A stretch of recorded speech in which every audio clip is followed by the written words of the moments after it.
Good morning, good evening, and good night, my terrible listeners. You're tuned in to Terrible Sex with Naseem. I'm producer Dan, and each week I have the honor of bringing you registered nurse, aspiring sex educator, polyamory enthusiast, and true woman of the people, Naseem.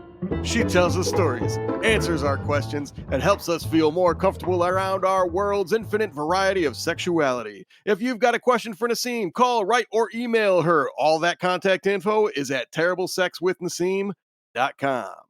Hey, Naseem. Hi, Dan. How are you? I'm good. I'm tired. I just got back into town. Well, welcome back to town. Which town are you in currently? I'm currently in Chicago, Illinois. Me too. Welcome back. Fancy that. Thank you. Yeah, I went home. So my husband visited me last week, and then he stayed for the week, and then we drove back to Michigan on Tuesday. Lovely. And then I got a tattoo on Wednesday, and then I flew home Thursday. So how many tattoos do you have nowadays? This is number 4. Number 4. And what is it? It's a goat. Any significance behind your goat, or just because goats? Because I'm the goat. I don't even know what that means. No. Greatest of all time. No, it's I get it. No, it's a little like I feel like goats because they're not to get too like astrological hippie woo woo about it, but here we go. But here we go. So goats are they're associated with mountains and the earth and grounding, and sometimes I feel like I need a little bit of grounding in my life. All right. And I'm also a Capricorn. And that's like the sea goat is the symbol, blah de blah de blah. So that was my reasoning for it. I love it. And it's just really pretty. Like, it's just a beautiful piece. Cool. So did you get that in Michigan or in Chicago? I got it in Michigan. The artist that I went to, Leah Luna at Electric Chair Tattoo in Shout out to Leah. She a Bay City great. Yep. She did my memorial piece for my dad on my arm, and she did a fantastic job. And I booked with her back in December for this goat piece. So it seems kind of silly going back to the small town for a tattoo when I live in Chicago, but she does such good work. Right. You find a good artist, you got to go with your good artist. Mm-hmm. But I am getting another tattoo here in Chicago in June. So I'm pretty excited about that one too. Well, great. Glad to hear it. They're so addictive. You get one and then you immediately want another one. At least I do. I have a couple myself. Yeah. All right. So what else is going on? You got tattooed. You saw your old man. You went to Michigan. My mom's birthday is today. Happy birthday. Happy birthday, Mom. Happy birthday, BB. I called her she called me this morning right before I was going to call her to wish her a happy birthday. And she's asked me what I was doing today. And I'm like, oh, I've got to work tonight, but I'm recording the podcast today. And she just got real quiet. Oh, happy birthday. Happy birthday. So, yeah. Well, but listen, you're a wonderful lady, and your mother did a great job with you. She had to have been responsible for the person you turned out to be. So, in some way, shape, or form. She was responsible. Yeah. And I think she did a wonderful job. I think you're a hell of a lady. Well, thanks a lot. I could have an entire podcast episode just about how amazing my mom is and all the shit that she's had to overcome. I don't think there's anything wrong with it. I'm ready to record that episode whenever you are. All right. Sounds good. It won't fit the theme of the podcast, but God damn it, she's a killer lady. Hey, if your mom's worth it, I'll deviate. Okay. Yeah, but enough about my mom on this terrible sex podcast. How are you, Dan? Man, I'm doing pretty good. Let's see. Started a new renovation project. Now that the kitchen's done, we're moving down to the downstairs bathroom, and we ripped out a tub a couple weeks ago. Bought myself a new small jackhammer, so I look forward to putting that to work and breaking up some concrete so that we can fix some plumbing issues. Man, look at Yeah, you. it's gonna be fun. It's gonna be fun. Teach I'm teach my 5-year-old I'm how to use a jackhammer. Time to teach her some real life skills. I don't think OSHA would appreciate that, but, I don't have 11 employees, so I am outside of their jurisdiction. fair enough, fair enough. No, And actually yeah, go ahead. on top of that, we've been making preliminary plans for some future family travels, some international travels, and um, it's been really fun and exciting just to think about the possibilities. And my wife's getting pretty into that too. Usually, I'm the one with my head in the clouds, but we're both kind of amping each other up on some ideas Th we've had. So that's awesome. yes, I can't I can't wait to do some traveling myself. I've been sort of putting it off, but, um, hey, you just yeah, I look traveled to forward. Michigan and back to I did just Chicago, That's true, I did, but I exploring just the need some more. beautiful Midwest. There's so much to see. There really is. I just didn't see much of it. Uh, but I did see my friends, I saw my family, it was nice. Beautiful. Yes. Can you hear So that? you That's, know, what is that? that's old Dumpster, my bulldog, grumping in the background. Oh, Dumpster, how's Dumpster doing? Dumpster, you know what? That's another thing that's great. Thank you for asking. Dumpster is doing much, much, much better. And we just got back from the vet this morning and got a clean bill of health for old Dump. So she's Oh, very good. happy with his progress too. I'm very happy to hear that. Thank As you. you know, we did have to put my dog Brandy down a couple weeks ago. Um, This is that was really I'm raising my glass to old Brandy. So good old good Brandy. old She was a Brandy. good girl, but it was time. She was very sick and not doing so hot, so Well, the I'm sorry best to thing hear it. for her, unfortunately. Yeah, thanks, but No fun. no fun. It's never fun. But I did get to see Smudge when I went home. Oh, little smudge. She is a different cat Really? than the one that I passed on. She owns that house. She doesn't let anyone touch her. She the other cats try like, she does play with one of the other cats, Sully, but then she also bosses Sully around too. Like, she is the queen of the castle. Nice. 100%. Good for her. Absolutely. Yeah. Well, cool. I'm glad Smudge is doing well. She is. Very happy. Perfect. So, Naseem, what do you have for us this week? What are we talking about? We're talking about, beds. Beds. Beds. Everybody's Uh, got one. everyone's got one. How long have you had your bed? 7 years, probably. Okay, so well within the time frame, the lifespan of a bed, of a good mattress. Is there a specified time frame? I think depending on the brand, it's, like, anywhere between, like, 15 years, 10 to 15 years, you Sounds should like you probably work for replace Big a bed. Mattress, and I you're just do trying to get not. everybody to buy a new mattress. I'm not. Ladies and Um, gentlemen, Naseem is now in the pocket of big business. I don't know if you can listen, trust this podcast any further. Casper, Purple, Helix, Nectar. I Serta. know you spo I know you sponsor these things.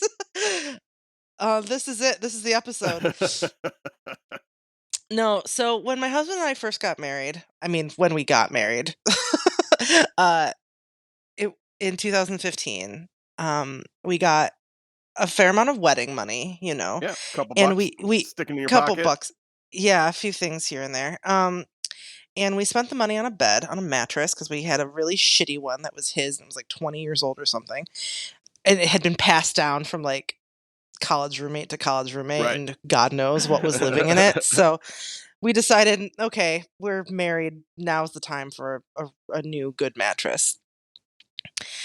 And it was fine, but it was still a cheapo mattress that we got at the local whatever Denos or mattress company, furniture place that was in town.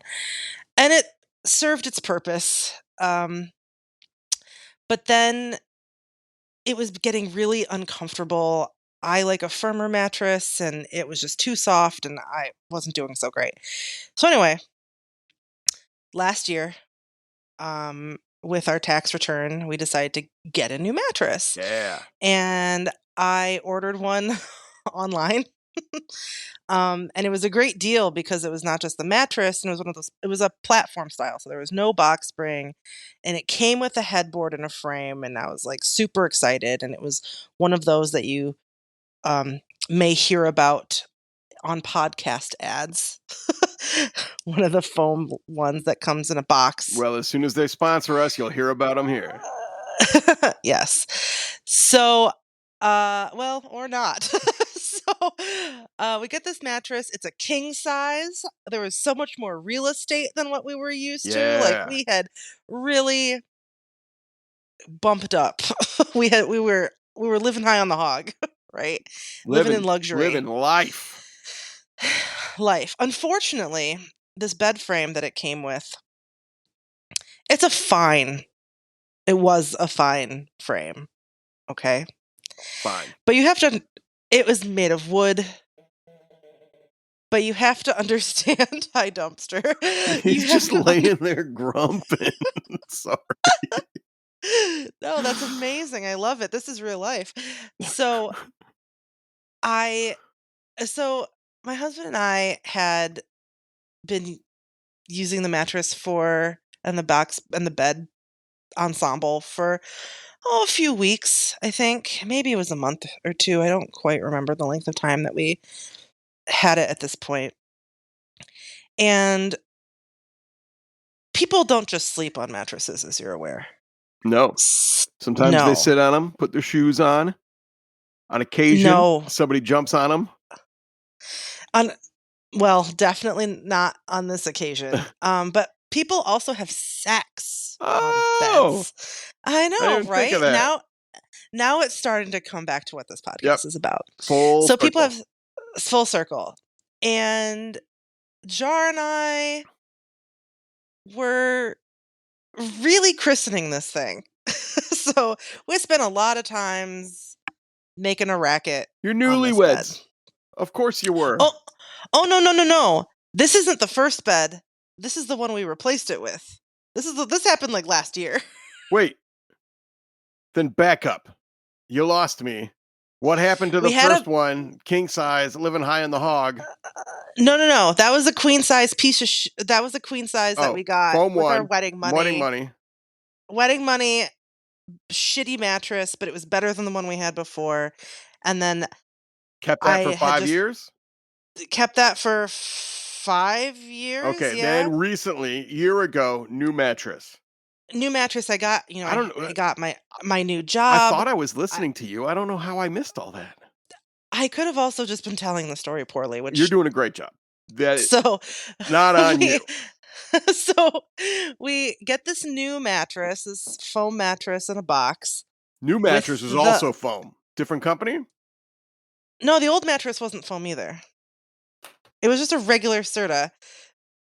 Get on the You told me wedding mattress was just a regular spring mattress. Okay. With a box spring, but it was shitty. Got it. New mattress. Okay, new mattress. Was year new. Ago mattress. 5 years ago mattress, Dad. Right. Was the Serta spring mattress. Correct. Shitty. A year ago. Yes. Now I've moved on to a year ago. A year ago. You got your king size. King size, living high on the hog. Got it. Foam bed in a box. Okay. With the frame and everything. So a year ago, Jar and I are going to Pound Town a lot on this mattress. Yes. Okay. And we were also having guests. Yeah. As well. Okay. So had a couple threesomes on this thing. Whatever. Well, one night, it's just he and I, and we are having sex. And it comes to its climactic finish. We're both spent and sweaty and, breathing heavy. And we just slump back onto the bed. And we hear something shift. And there's a little bit of a creak. And Jar just slightly, slaps me on the thigh. And he's like, get up. I'm like, what? He's like, get up right now. I'm like, okay. And the fucking thing just crumbles underneath us.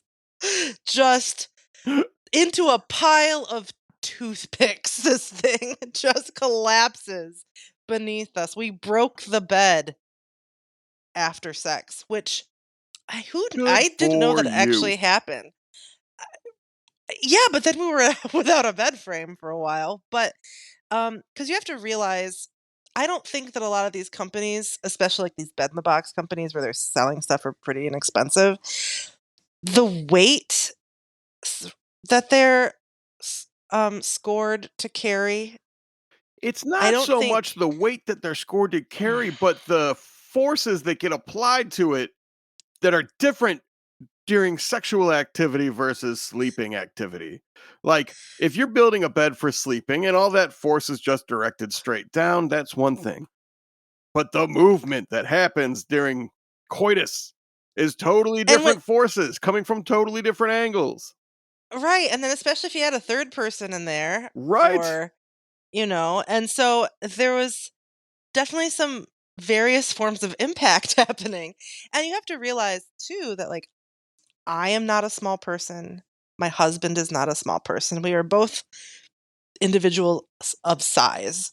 So, and I hadn't thought about that before buying the bed, of thinking of, okay, what's the weight capacity on this thing? Um so so when it broke, one, I felt real fat, let me tell you. I felt Oh real my bad. goodness. So, breaking furniture is not a great feeling. Mm-mm. If you're not I aware, broke a chair it's too in not my a day. great.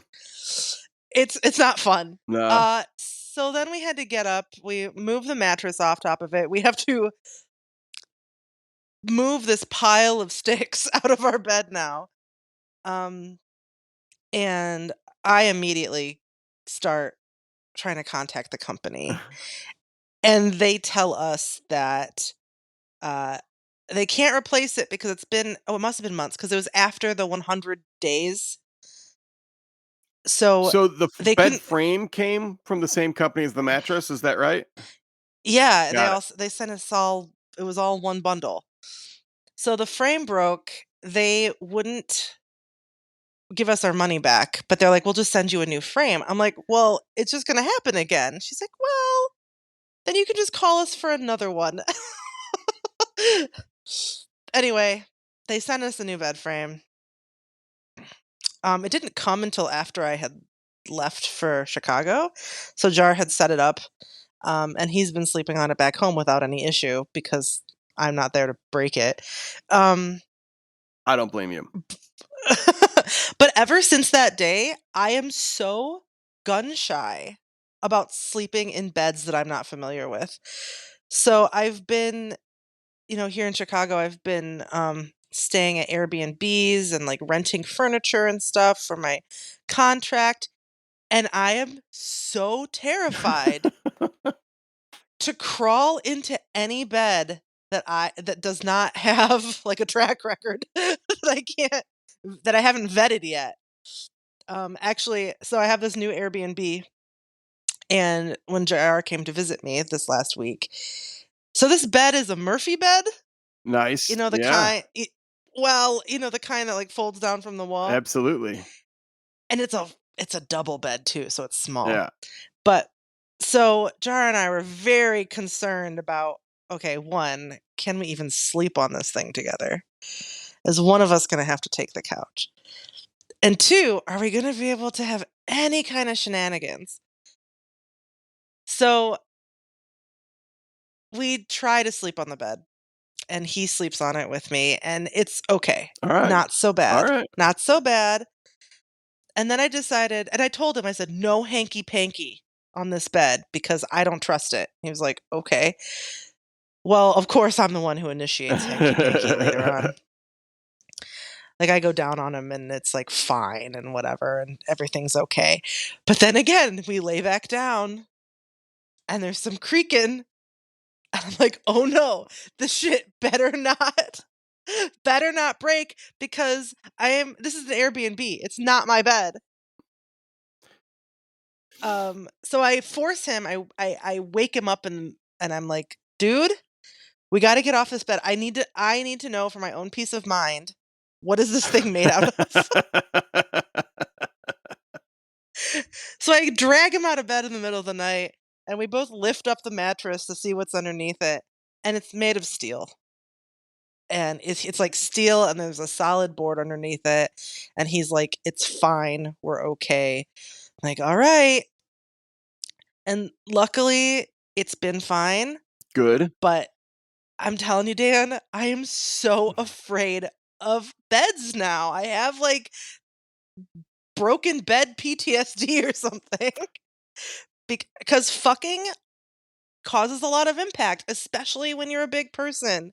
And now I'm thinking about, if I ever, when I do go back home and Jar and I get physical on the bed, or we have a guest or something, the bed's going to break again. And now I have to think about what's the next frame I'm going to buy, because I'm not going to get another one from that company. Certainly I'm not. telling you that right now. Certainly not. No. So, uh, I don't. I've only broken a bed once, and I don't want to do it again. Well, Naseem, interesting that you bring this up. I don't know if you know this about me, but I am a woodworker. I've made some money building and designing furniture in my past. I probably will in my future at some point. I did not know that It's about true. you. It's true. And I have, I guess I've built 3 beds. I think I've built 3 beds. One of those was a Murphy bed for my own house. And one of them years ago was from a gal that I used to work with who, I don't know that she was sexually adventurous at a minimum and open about that. And she wanted a bed that I think she just said was orgy proof for exactly the same reason that you clearly need a bed that's built for the kind of activity that you want to do on that bed. Well, you're gonna have to recreate that bed I for me, still have the Dan. plans. Goddamn right you do. But last I talked to her, it was several years ago, but she had the bed for at least 5 years, had moved it across the country, and she still said it was holding up well and going strong. So Perfect. you My did dream. you had the wrong bed for the right activities. Now you just need the Oh, right bed for the right activities. I just need the right bed for the right activities. I have like a vision in my mind of like my perfect bed Mhm. frame. It's got it's a canopy bed. Ooh. Like it's got beams and rafters and places where you can like hook things to. Yeah. Put your equipment on. It's put my equipment on. Uh it's a little lifted, and there may or may not be a cage underneath, Ooh. So that's Is this the bed wood? dream. Is it steel? Um Dark wood or steel, something. If it's gonna be wood, it's gotta be pretty solid. I've built some So, solid things. all Let's right, design some well. furniture. Let's make it a podcast. Let's build you a bed. Sex furniture with Dan. Terrible furniture with Dan? Terrible furniture, and then, like, a St. Andrew's cross in the corner. Ooh, Oh, every I love it. the I do possibilities. The some possibilities are I do endless. some welding too, so we could really have fun with this. Oh, I love it, We'll and get then you a I'll have fun cage. and then I'll have fun with it later. I think that would be a really good idea. I think you should design a bed of your dreams, and then we should make it reality. That should absolutely happen. Oh, I am so excited. Okay. Um, I love it. the question is, where the fuck would it go right now? Because we're also having home renovation issues and projects as Always, well, and always. it's nonstop. I picked out paint color when I was back home Nice. before my flight. We went to the hardware store and I picked out paint, and then went to the airport. Real romance. Oh, so much romance. That's marriage, folks. Breaking beds and picking out paint That's colors. it. That's it. That that's it. What Um, colors did you pick out? For I what picked room? out. I picked out for the living room, we're doing an accent wall in like a really dark blue, Ooh, like a blue black color almost, I and then like the that. other walls are and then the other walls are going to be like a steel gray. Nice. Yep. Our housemate, because we have our friend Kim, um, moved into our house after I moved out, which I think is funny. But she's at the house and she painted our master bathroom. That was like a surprise for Jar and I. Um, she painted our master bathroom and our guest bathroom Did you too. like the job she did? She did a great Oh, good. job. She did a great job. I wasn't so sure about the color choice for the guest bathroom, but when I saw it in person, I really liked it. So Excellent. yeah, home remodel is fun. I could talk about that But all day. I know. Yeah, so broken beds, they're a thing. I don't know if it happens to a lot of people or not, but Oh, it it happened to 100% me. does. It 100% does. People break beds all the time, especially because they buy when they're in their early 20s, they're getting new houses or new apartments for the first time out of college, or they get their first job where they can afford stuff. They go to IKEA, they get flat pack furniture, and then you Mhm. start fucking on that because you're in your 20s and you're out at the bars and meeting people and having a wonderful time and doing the Tinders, and then you start banging on these beds at precarious angles and And snap, crackle, trying to do the pop, fun and that stuff, thing. getting taking it to the next level. And man, that flat pack shit just isn't built for that. Can't do it.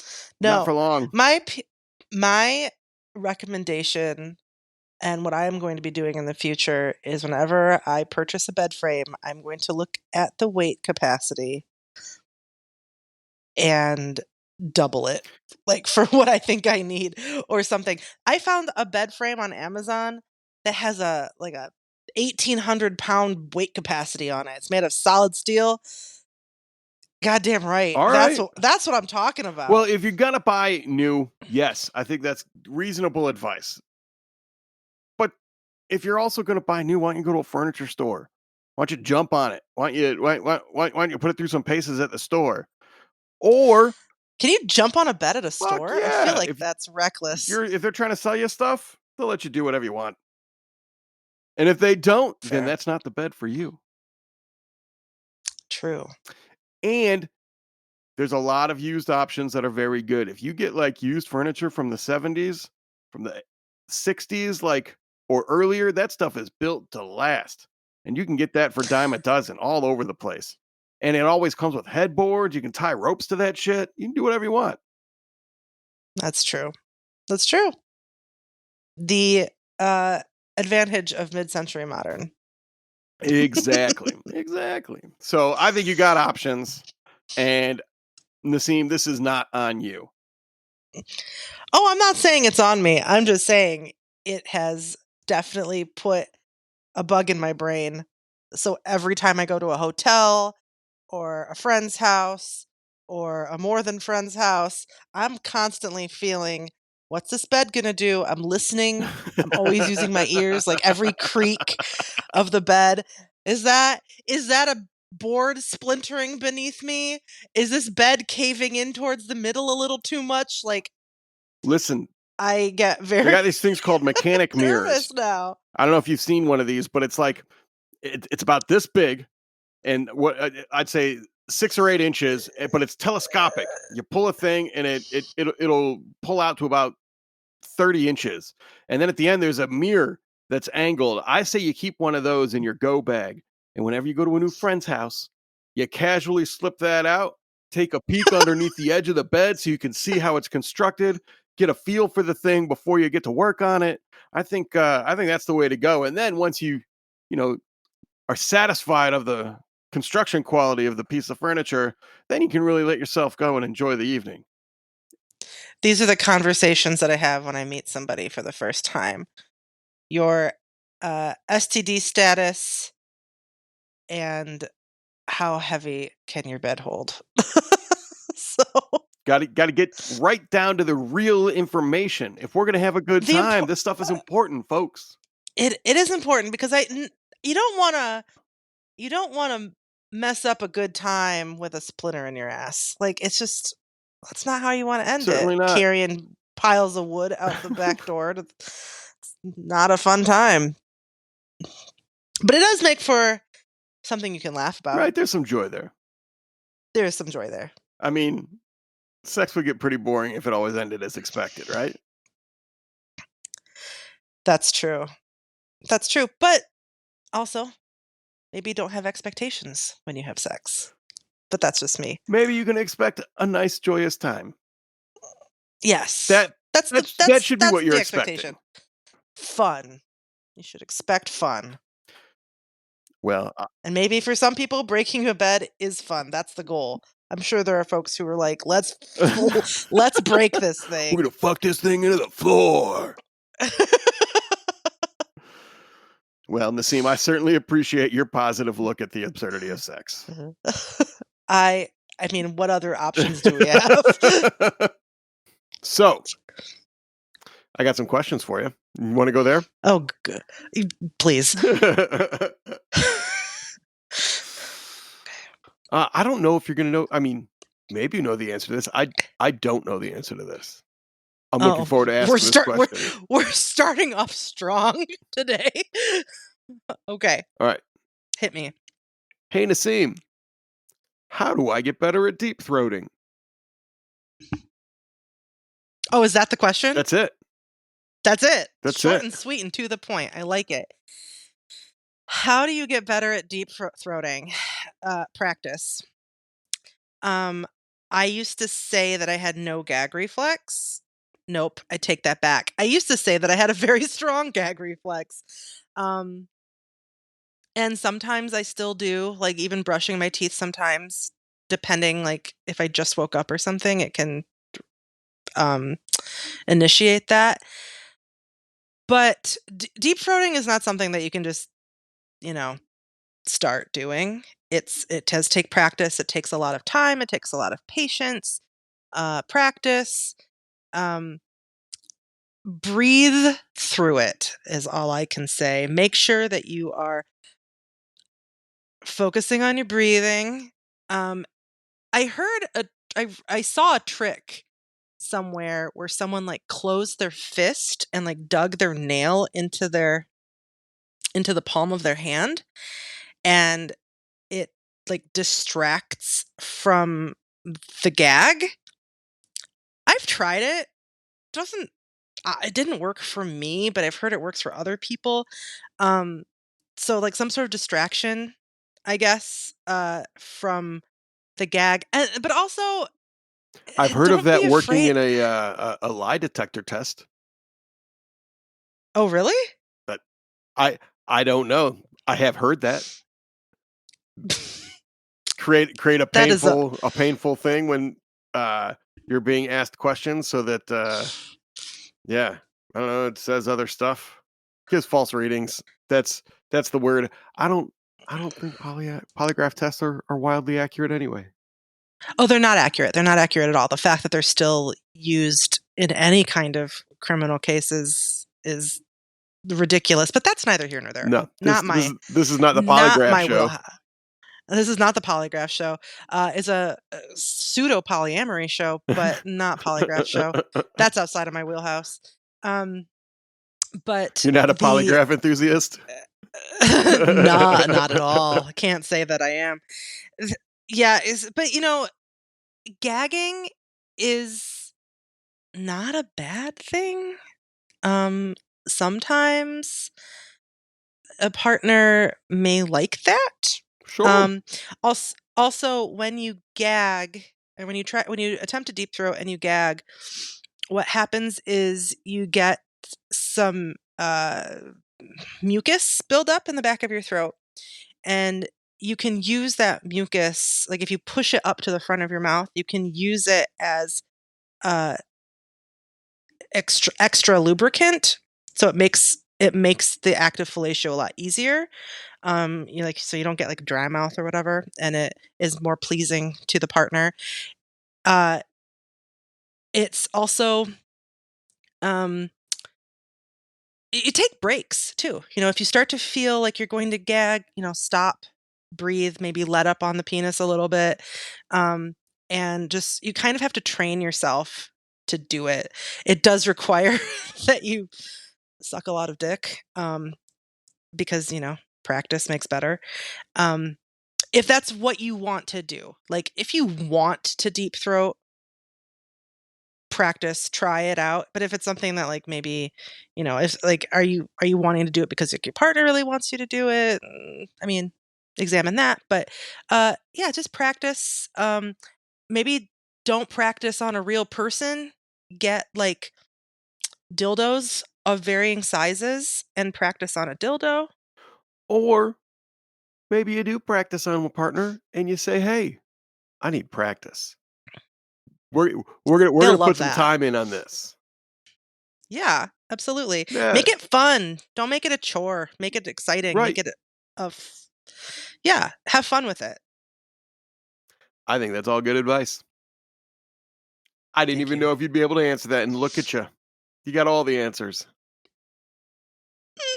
I certainly tried. All right. Hey, Naseem, is it unfair that I don't like uncircumcised penises? I've had experiences with uncircumcised penises, and I've found that I just don't like interacting with them, especially for oral sex. The texture, the smell, and look just isn't attractive to me. Am I wrong to feel this way? I can't help it, but I certainly would attempt to work through this if the person I was with. Re- Am I wrong for feeling this way? I can't help it, but I certainly would attempt to work through this if the person I was with was really compatible in other areas. But if I couldn't get past the uncircumcised part, is that unfair? I wouldn't expect anyone to get circumcised for me, by the way. That's not what I'm saying at all. I would just end things if I couldn't get over it. Ooh, that's tough because, we all have preferences, but I think it's really dangerous is a harsh word, but it's it's a little dangerous to um close yourself off to different types of people just because of what their bodies are like. And I mean, how different is it for someone to say that, they're not attracted to an overweight person or a person of a certain ethnicity or something that they have no control over. I mean, yes, you can get circumcised as an adult, but it is not a fun time. Um, and I don't know. I don't think it's not wrong necessarily. Um, I've been with men who both circumcised and uncircumcised men. And yes, there is a bit of difference because you have to consider foreskin and there are things to um, think about when you're, especially like when you're going down on them. Um, I'm interested that you said like the smell is bad. That just indicates to me that that person's like maybe not taking care of Right. themselves. Yeah, you're allowed to But say wash your dick. That you're allowed to say. yeah, you can.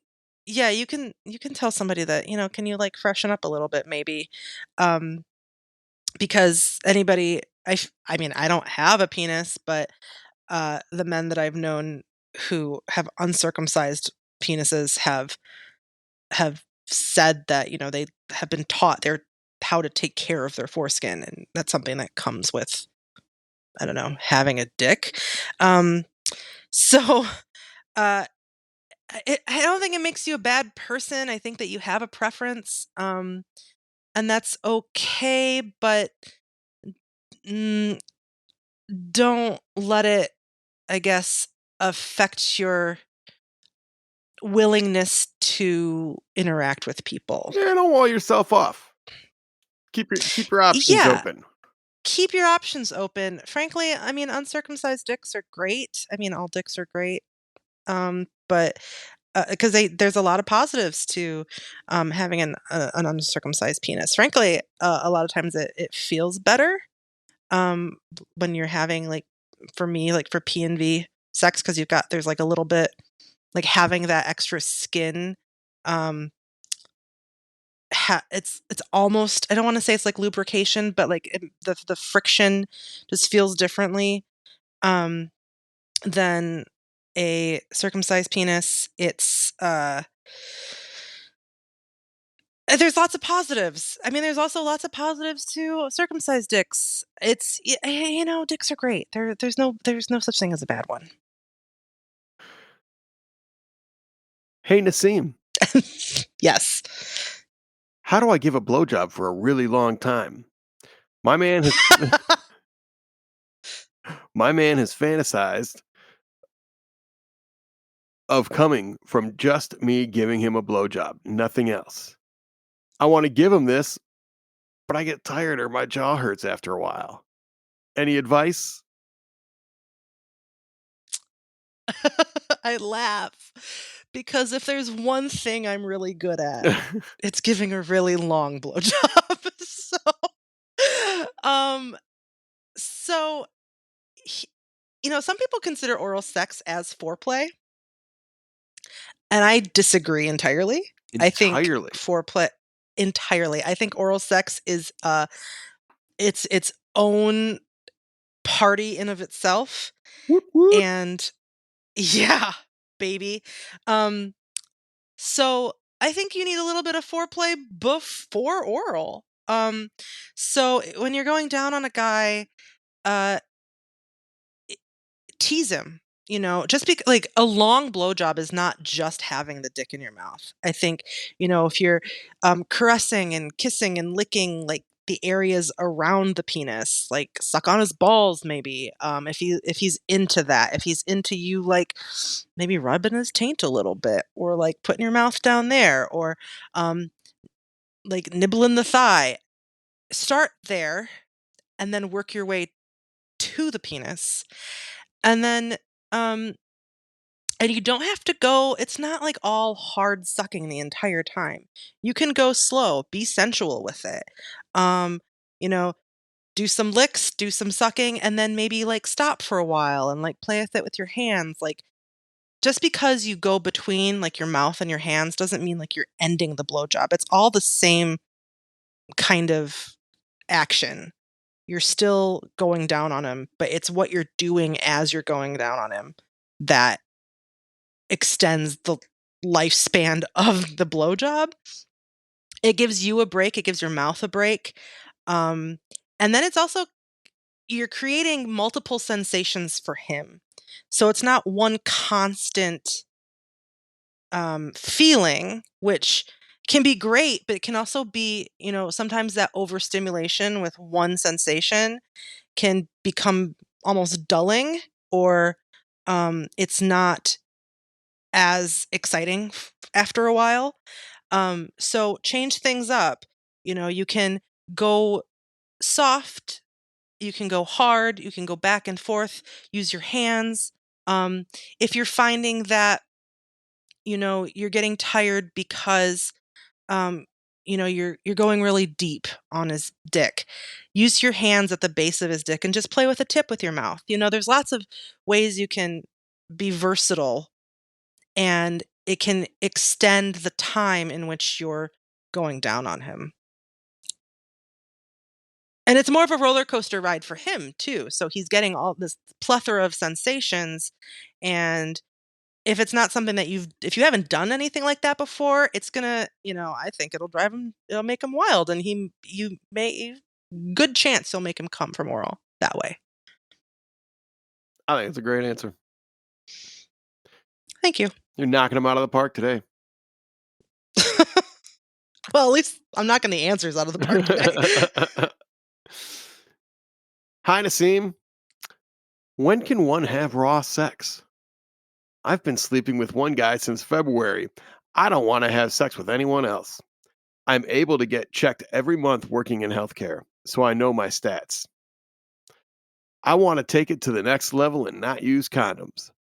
How does one ask that? Is it too soon? Is a conversation that have you had this conversation with this person at all in the lifetime of your relationship? Um, and is it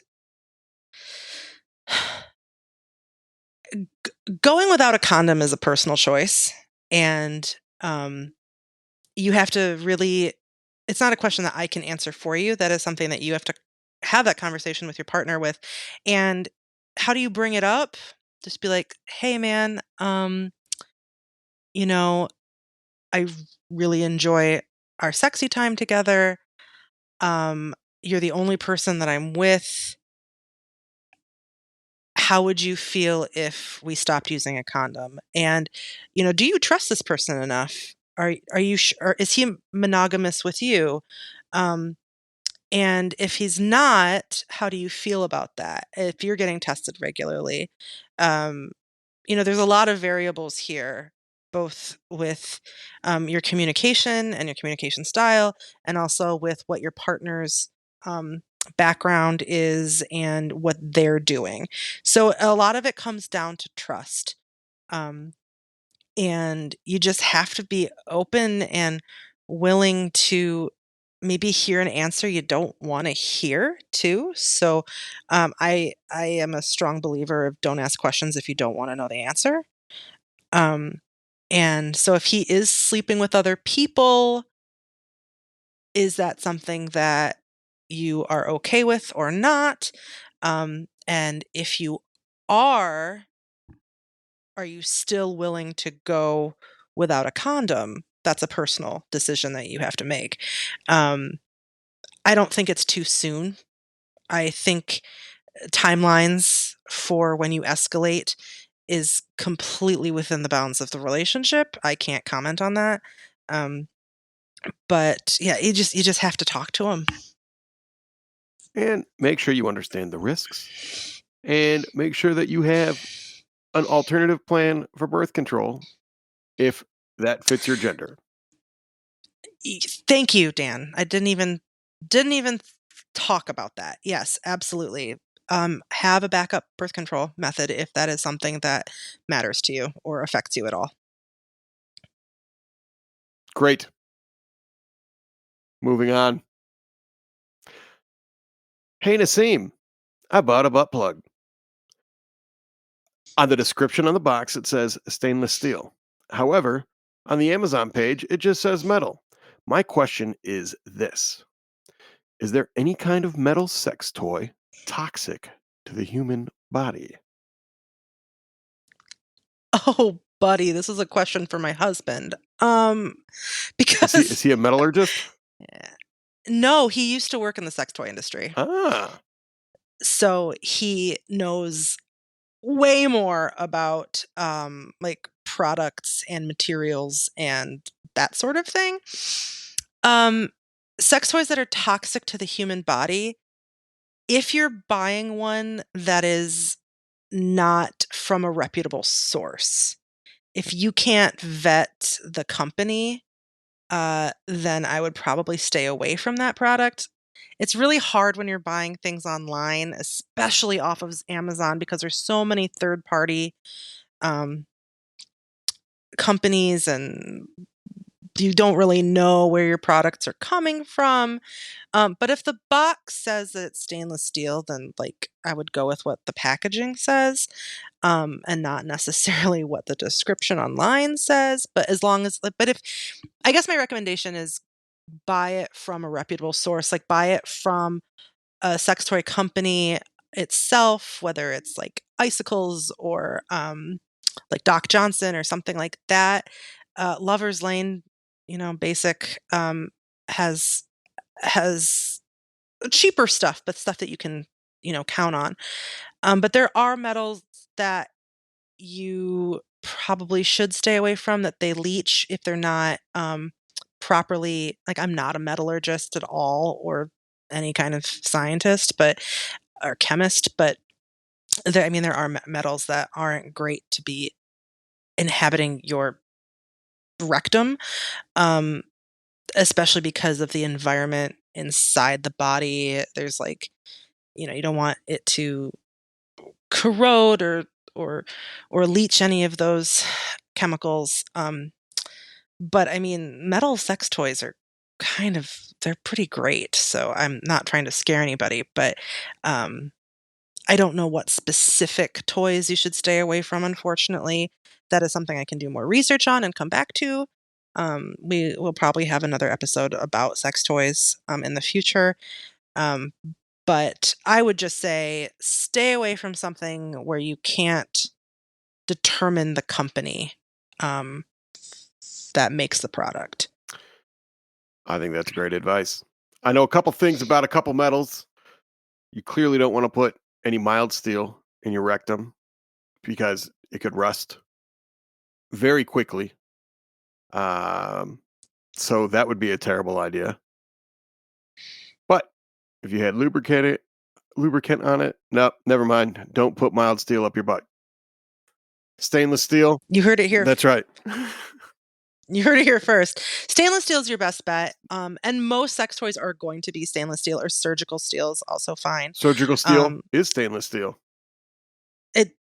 You are right. As soon as it came out of my mouth, I knew I was misspeaking. All stainless steel, not surgical steel, though. This is terrible. This is Terrible Toys with Dan, ladies and gentlemen. That would be a great episode where we just talk about the things not to put up your butt. Oh, it would be. We could talk about like all the crazy things up the butt stories that I'm sure exist in the world. Oh, they do. Oh, they do. Do you ever do any ER work? No. Really? ER is not. I have no interest in the emergency room. I spent 10 years as a paramedic, so I've been in and out and around a bunch of ERs, and there's some. It doesn't appeal to me. Yeah, all right. I know there's stories. Yeah, because I'm the type of person who likes to know what I'm getting when I get a patient. I like to have an idea of their med history, of the environment. I just want to know about my patient. And in ER, you have no idea who or what is walking in the door, and to me, that causes me a lot of anxiety. So fair enough. That was the stuff that I liked. Yeah, and a lot of people love it. I think there's a certain type of person who can work in ER and work in those high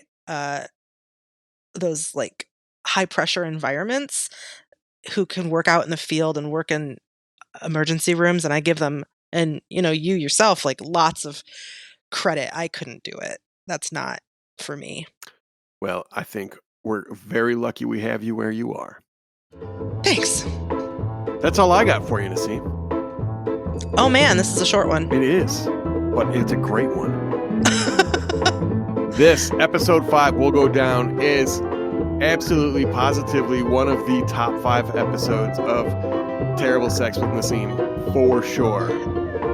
Definitely top 5.